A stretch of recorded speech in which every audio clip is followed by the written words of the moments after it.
Okay, good afternoon, everyone. Welcome to the AMATYC 2020 webinar series. This afternoon we have 2020 Vision for Preparing Your Spokane Proposal. Our presenters are Michael Pemberton, Natalie Vega Rhodes, and Judy Williams. This webinar is sponsored by AMATYC. The views expressed by the presenters are not necessarily the views of AMATYC. Any commercial products mentioned are not endorsed by AMATYC. Thanks to McGraw-Hill for supporting the 2020 AMATYC webinar series. And I will turn it over to, I believe Judy is starting.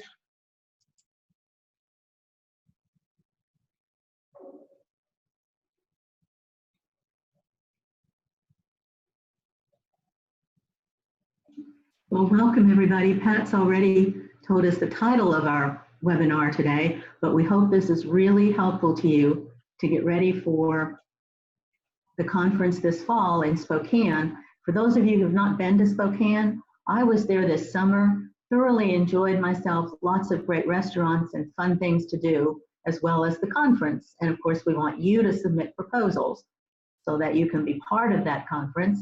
This slide again is introducing us. I'm Judy. Natalie will be talking to you in a few minutes, and Mike also. We've got email here if you have a question for us and want to get a hold of us after the webinar. And of course, to get the proposal in, well, to be able to come and speak at the conference, you've got to submit that proposal and have it reviewed by our program review committee.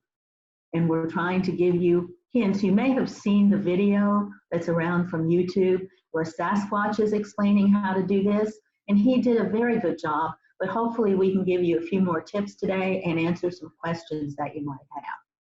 And also, we just want to remind you that if you've submitted proposals before, the system is different this year, the form is different. You'll be hearing about that from Natalie and Mike, but also this will be a blind review process.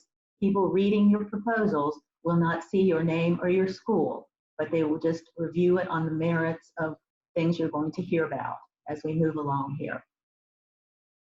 And this committee, who are these mysterious program review people? Well, we've got 3 at-large people from around the country, your peers, all of the chairs for our academic committees and the leaders of our ANETs. And wherever we've had the conference this past year, so from the Milwaukee area, from the going into Spokane area, and for Phoenix, the next in line, there are people from those regions who will read proposals. And of course, Mike and Natalie and I do that too. And what we're looking for in your proposal is for for those people teaching first 2 years college math, how useful, practical, how will this engage your attendees? What potential do we see in it? And we work individually to do these reviews during the month of February. Speaking of February, I'll say it now and you'll hear it many more times. The deadline for getting those proposals in is coming up really quickly, Saturday, February 1st. You want to know about creating your proposal. So let's see what Natalie, or Mike rather, can tell us about that.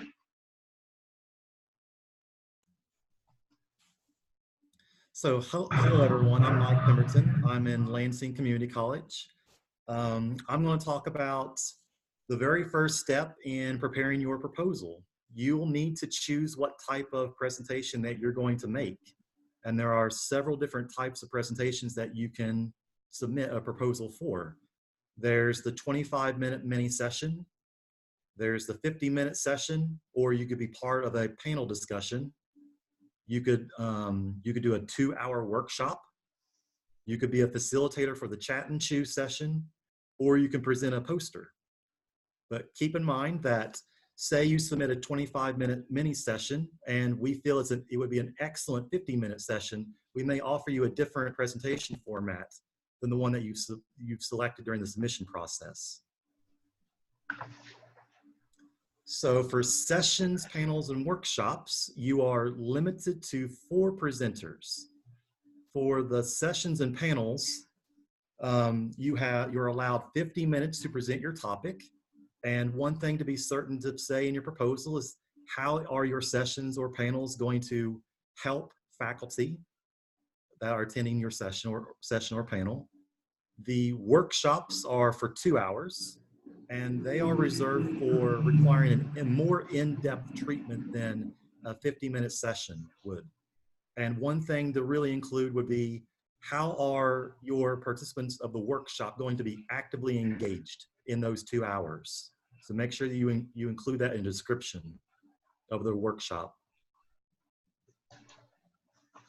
Another type of presentation proposal you might submit would be a 25-minute mini session. These are limited to 2 presenters, and how they're scheduled is that 2 mini sessions with a similar topic are scheduled back-to-back in the same room. And mini sessions are scheduled for 25 minutes. It's a little bit less time than you would have for a 50-minute session. For the chat and chew, this will be, I think we've done the chat and chew for a few years now. It's really exciting. How we have it structured is it's broken up into 3 short 15-minute table discussions. So presenters, they serve as facilitators during informal small group discussions at your table. And how it works is that every 15 minutes, you'll have a new group that will join your table. And the chat and chew is limited to 2 facilitators per table. So now I think Natalie's going to talk about posters. So posters are a little bit different from the other types of sessions, because whereas you would actually be doing one presentation over the course of a period of 25 minutes or 50 minutes or what have you, the posters allow you to actually make a printed presentation presented on a poster board that's displayed on an easel with other posters in the area. Attendees will then walk through and they will talk to you about your research or your innovative project or whatever it is that you've chosen to display. And you basically will have a one-on-one informal conversation with them, or you could conduct a demonstration or whatever it is, but much of it is taken up with discussions and questions and answers. Also, your posters generally are set up before the actual poster session, which is usually on Fridays, but that way people can browse the posters beforehand so they get an idea of everything that's going on so that they have their questions ready for you during the actual poster session. So let's talk about filling in the submission form. So if you go to amatyc.org, there is a huge link there that says, well, yay, we're now accepting presentations. And so that's what you click, surprise. You'll click that link to submit it. And what you will see, the first thing that you will see is it'll ask for your name and all that, but you'll then click on, can you go to the next slide for me, Judy?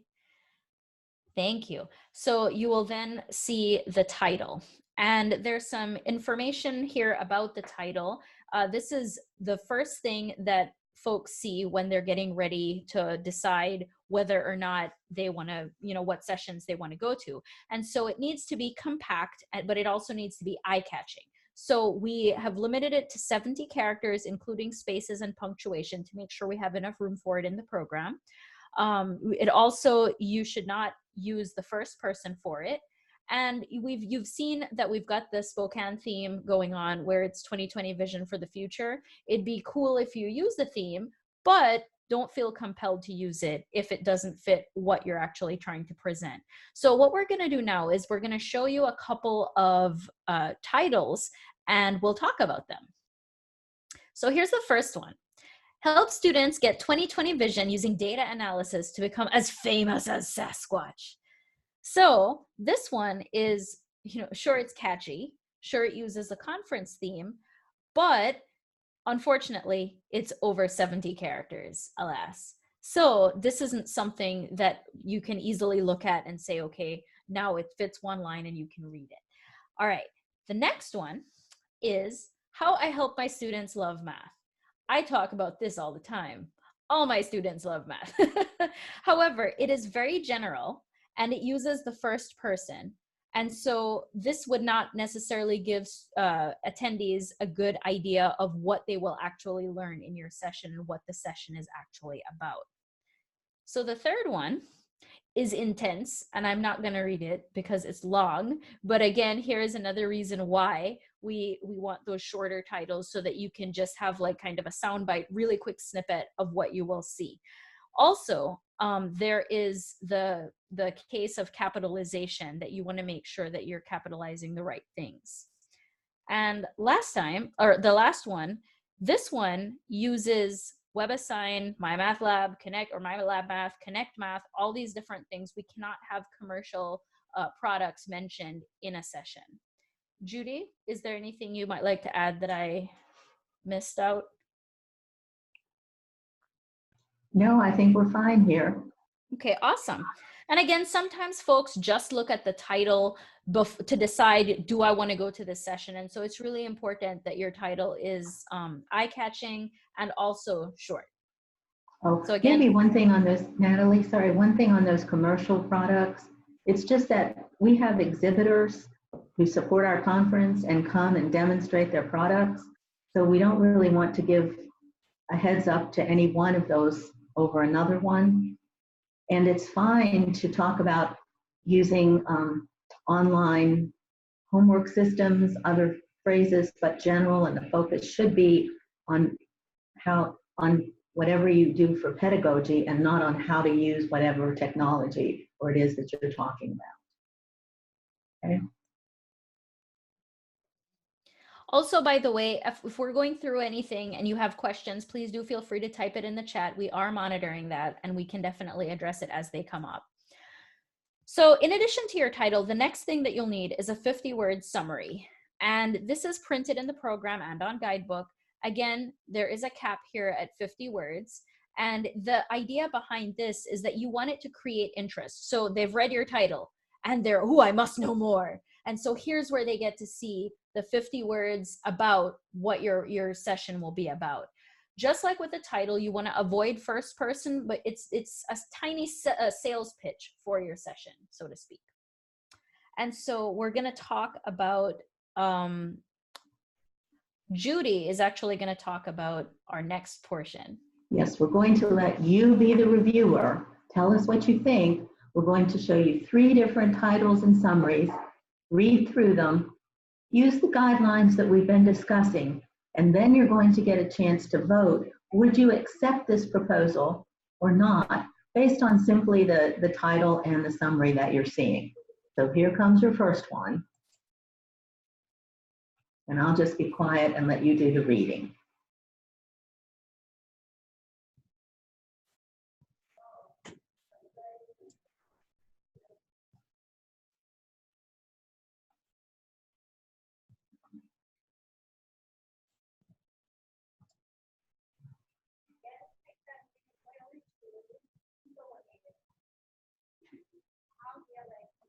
So is the voting box over top of what you should be reading? Are we okay? It's over on top of mine. I don't, if you can click and move it over to the side to. Oh, okay, mine, okay. I'm so sorry. Okay, but I think everybody would have to do that on their own. So if the polling box is covering the text, just click on the top of it, hold down, and you can move it around your screen so you can see the both the question and the summary. And Judy, how long do we, it's been a minute. Do we want to? Well, I think we can vote now. Okay, well, they've been voting. We got, let's see, 8 out of 13 have voted. All right, and what is the vote here? All right, I think, let me click in polling to see if that shows up. Does everybody, okay, so does everybody see the results? Yes. They think we should not, they think we should take this one, okay? Yeah. All right. Okay, I'm going to. All right, and I tend to agree with that. Are there any questions or comments? Yeah, and as Natalie said earlier, if any of the attendees have any questions or comments, feel free to type it into the chat room. So I think this part of the webinar was meant to be a little interactive. Right. Yes, and when you want to check your number of characters or your word count, I do not want to insult anybody, but took me a while to figure out that if I am writing this out first in a Word document, I can go into Word and down in the submenu that says to review things, and I can get a word count or characters in there too. So I don't have to sit there and count 1, 2, 3, and so on.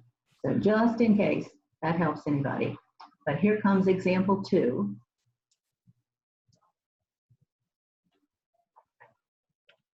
This time I'll give everybody a chance to read it, and then I'll launch the. All right.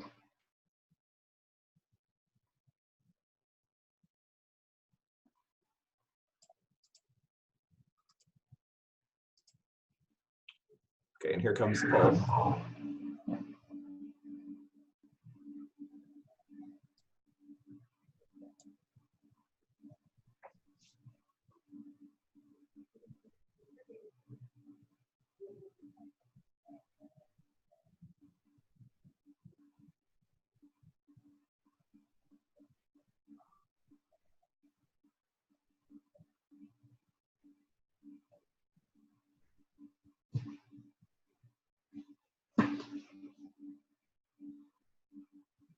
Has everybody had a chance to vote? So we got 10 out of 13. So I think we will end the polling here. It's I think this one was a pretty easy one, Judy.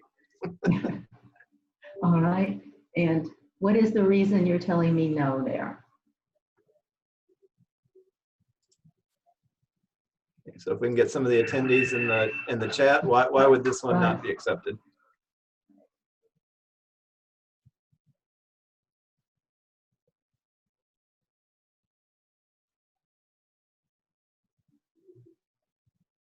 Well, if my web system was an actual commercial product, we shouldn't be doing this. Natalie or Mike have any other comments on this one? No, I mean, they're all saying the same thing you just said. They're all amazing. Okay. All right. Okay. And here comes Natalie's favorite, number 3. This is the best one, you guys. That's the title. Isn't it awesome? Yeah, it's Don't so you love good. it? It takes 2 slides because it's so good.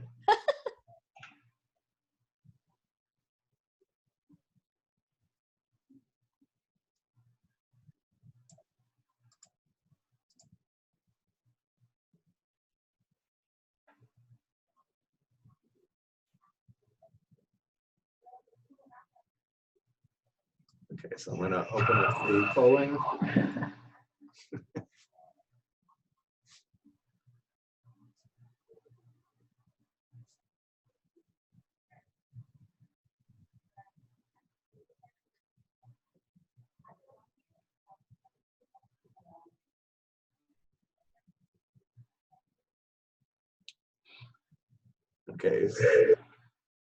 Okay, so we got the same, we got 10 out of 13 again. Very quickly responded. And Yes. I was about to say, if I gave people time to read it, that was kind of a giveaway, but I think they figured it out anyway. And some of the comments, again, too long, doubt it would even be allowed to be submitted, way too long, agree. And indeed, another reason why we have the character limits and the word count, because who would read this? Not me. Right. And you can find just about everything bad that we talked about with the I, my, we, our sort of use of first person, no capitalization, and then of course just length, right? And I think Natalie is going to tell us about some other things that you might find on the submission form, in addition to needing to get your title and your summary in there. Okay, so Mike kind of alluded to some of this, and I think Judy did as well a second ago. But so the first thing you have to pick is your type of presentation, and that those were the chat and chew, the mini session, this panel, the workshop, or the session, or the poster. As Mike mentioned, it's really important that you kind of notate your goals, how you're going to use your time, especially for those workshops that are 2 hours long. If you think about what it's like teaching a 2-hour class, it's really intense if you just talk at someone for 2 hours. So workshops need to be, in particular, more interactive than to justify the 2-hour time. Also, how will you actively involve them? Be specific about that, and how they will benefit from coming to your session. So all of these are questions that are kind of that are worded in there that kind of suss out how you're going to spend the time and why your session is amazing. So this is, again, a chance for you to talk to all those great review people that Judy mentioned, to tell us and to tell them why your session is amazing. Program keys are go back one more, I think, yeah, okay, so just program keys and equipment. So program keys, Judy is going to talk about that in a little bit more detail in just a second, but essentially this allows us to create a more balanced program. For example, we would not want to have all the statistics talks at the same time, because that would not allow, someone interested in statistics to get a good mix of talks and things like that. So the program keys help us to create the very best program for our attendees. And so in addition to all of that, you get to select what equipment you need for your session. So here are the choices that you get.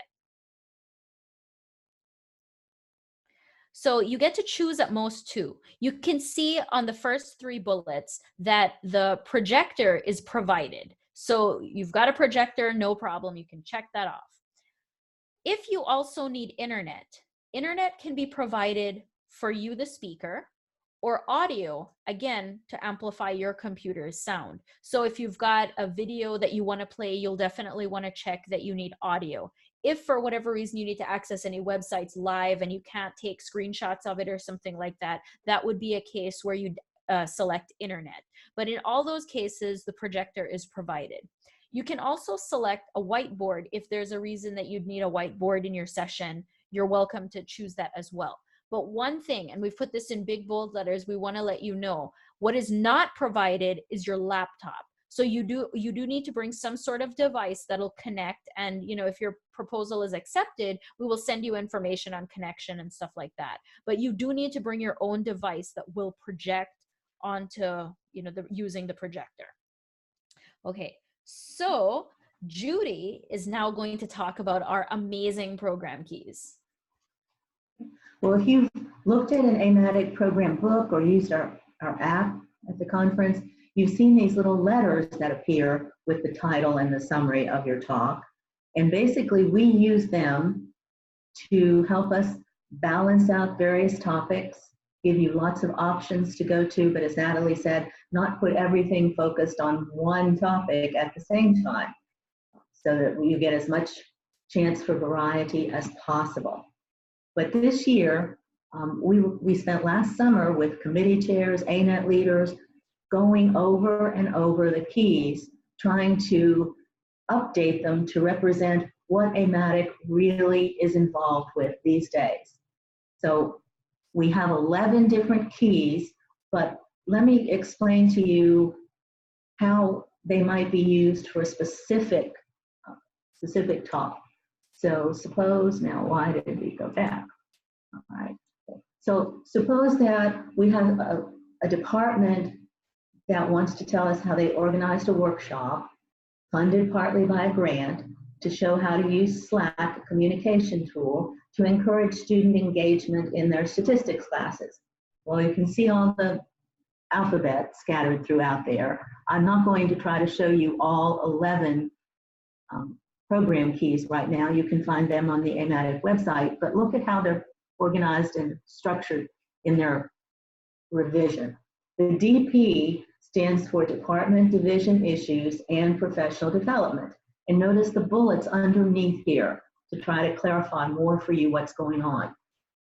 If you have ideas for fostering collaboration and community within or between departments and or institutions while helping students be successful, that would fit in this key.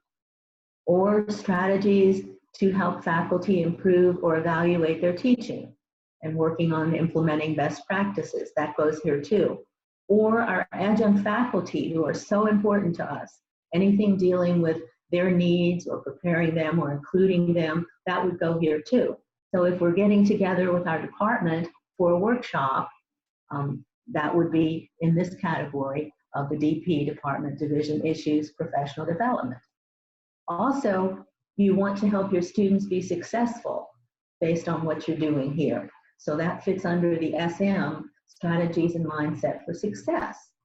This is where now you find developmental mathematics programs or issues or teaching addressed, as well as more other strategies to enable students to take responsibility for their learning and dealing with math anxiety and to come and be successful. The TL, well, I said we were going to help them communicate with Slack. The TL is anything dealing with technology and e-learning. And then RG is anything dealing with research and grants. Well, if this workshop we're holding was funded partly by grants, that would fit this category too. And we said this was specifically for a statistics class, so that would fit in here too. So I've given you 5. Unfortunately, or maybe fortunately, whoops, I'll go back. You can only pick up to 3 on the submission form. We used to ask for things to be ranked, your first choice, second, third, but we just want you to pick up to 3 that will best describe what's going on in your session, in your talk, in your presentation. You don't have to use 3 even. If you want this to simply focus on this workshop and nothing else going on, use the DP. If you want it to be showing us about using Slack only, use the TL for the technology. But it's your choice, and we will use those, in addition to the title and the summary and other things you tell us, we will use those to try to place your presentation in a good place where it's not conflicting with 6 or 7 others at that same hour. And then how else can you participate, Mike? So in addition to presenting, you might be wondering how else you might be willing to participate. You could be a presider of a session. So what does a presider actually do? Well, they introduce the speaker of the session. They'll help the speaker if there's any handouts to pass out to the attendees. They'll begin and end the session on time, which is very important. They'll encourage the attendees to evaluate the session on the conference app. So if you're interested in serving as a presider of a session or sessions, there's a question in the proposal form. They'll ask, are you willing to be a presider? And then in addition to the proposal form, you can also submit a request to be a presider on the AMATYC website. There's a presider link.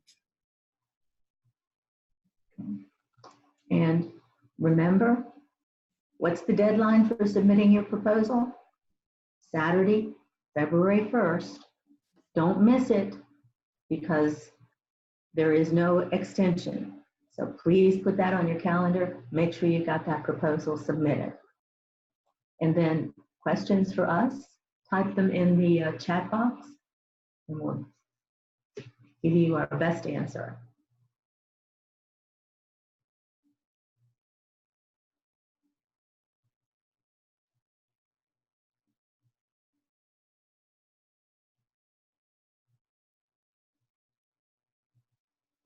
So, any questions showing up for us? Not so far. No. Well, keep thinking about it. We'll be here. Judy, will you go back to the slide with our emails on it? Sure. That way, if you guys think of a question afterwards, you can always email one Right, of we us. are in here.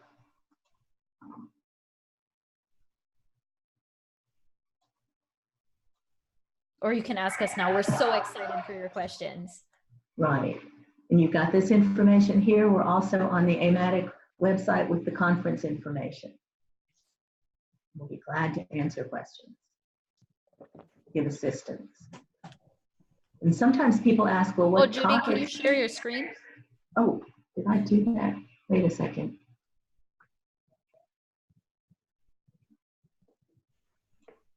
Somehow I'm out of the, hold on a minute. There we go. I'm sorry, I left the meeting. You're still here. I know. Is it showing up now? No? No. Go back and share it like you did earlier. Should be able to. Yeah. I can grab it. Okay. Give me I can one share. Oh, second. here we go. Wait a second. This should work now. There we are. Yeah. I need one of those technology workshops. Well, Judy, unfortunately, all that extra time you stalled trying to get this back up on the screen, we didn't get any questions in. Oh, here's wait, one. we got Here's one. Hold on. We got If one. I want Okay. to present on my research, which hasn't been conducted or analyzed, what might be the best way to approach the summary?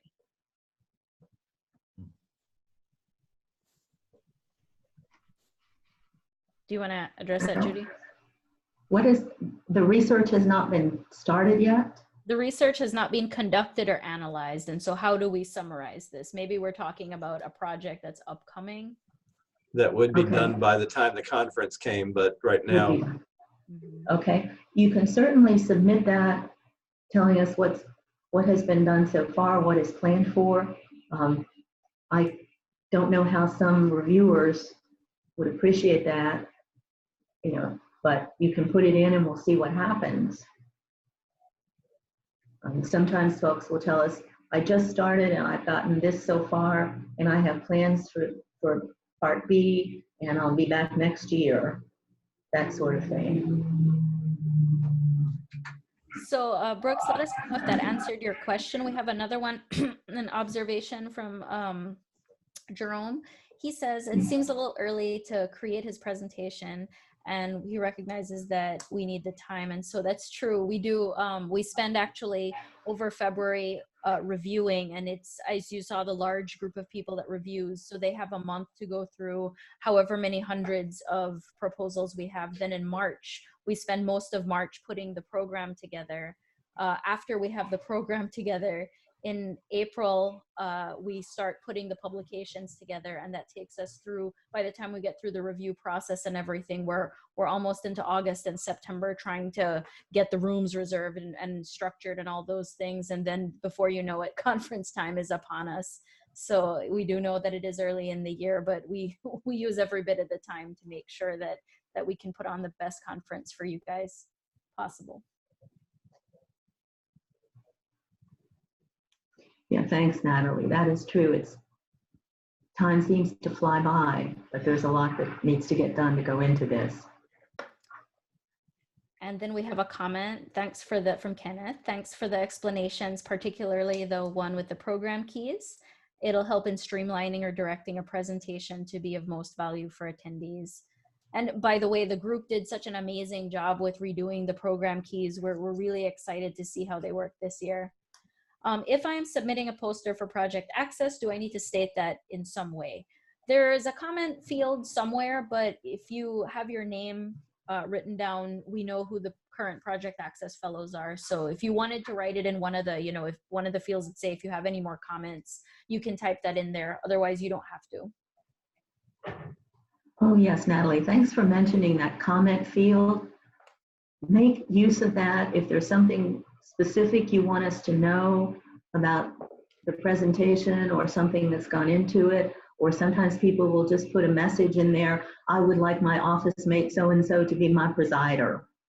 But anything you want to communicate that doesn't fit into one of the other fields, please make use of that for us.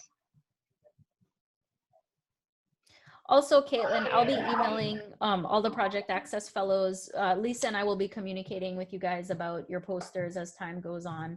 So, and if there's any questions, I'm your person for posters. So my email's on the screen. If you have any specific things that you want to talk about, feel free to reach out.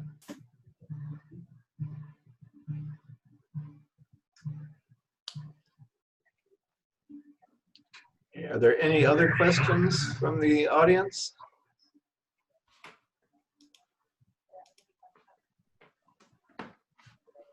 Okay, well, if not, this is a little bit early, but I can go ahead and we can go ahead and do the final wrap-up slides. And if you think of any more questions, the panelists may be able to stay a little bit longer. By way of a message in the chat window, let's thank Judy, Mike, and Natalie for their information today.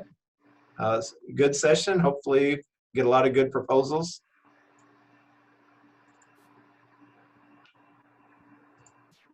out of this. So thank you for participating today. If you're not an AMATYC member, please consider. We do have a presence on Facebook. So if you haven't already gone there and liked that, please do. Get a lot of good information, especially as the conference draws near. We've been talking about the Spokane conference, but we also have information about webinars, more webinars coming on, traveling workshops. We'll try to get the recording of this webinar up as quickly as possible, given the February 1st deadline. So wouldn't make sense to post it after that. So if you know people who aren't here and wanted to see it, make sure that they know it'll be posted soon. And if you would take a moment to evaluate this webinar, you can use the web link there or the QR code. If you are wanting a certificate confirmation from your participation in the webinar, there is a question in the evaluation to get information about that. And I'll leave this up on the screen for another couple minutes so you can get that information.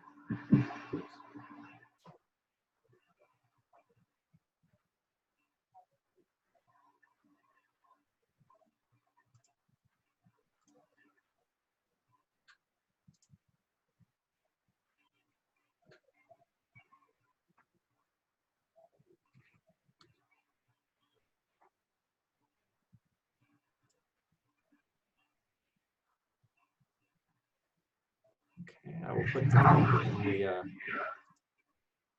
chat window.